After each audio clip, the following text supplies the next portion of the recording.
Զարհուրելի է, որ իրեն ինքնիշխան համարող երկրում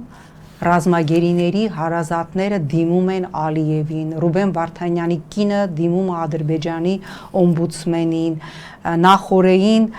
6 տարի Բաքվի բերդում գտնվող 56-ամյա Լյուդվիգ Մկրտչյանի փաստաբանը դիմում է Ալիևին, որովհետև վերջի անգամ Լյուդվիգ Մկրտչյանի կինը իր ամուսնու հետ խոսել է հունիսի 19-ին եւ կատաստրոֆիկ է եղել ամուսնու վիճակը եւ ամուսինը հայտնել է, որ ինքը գիտակցությունը կորցնում եւ ընկնում է եւ այդ օրվանից Լյուդվիգ Մկրտչյանի հետ կապը ընդհատվել է եւ փաստաբանը դիմում է Ալիևին խնդրելով կապ թույլ տալ, եթե մարդը ողջ է եւ հուսանք ողջ է, կապ հաստատել իր ընտանիքի հետ։ Ռուբեն Վարդանյանը, Դավիթ Իշխանյանը, Դավիթ Մանուկյանը իրենց ուղերձներում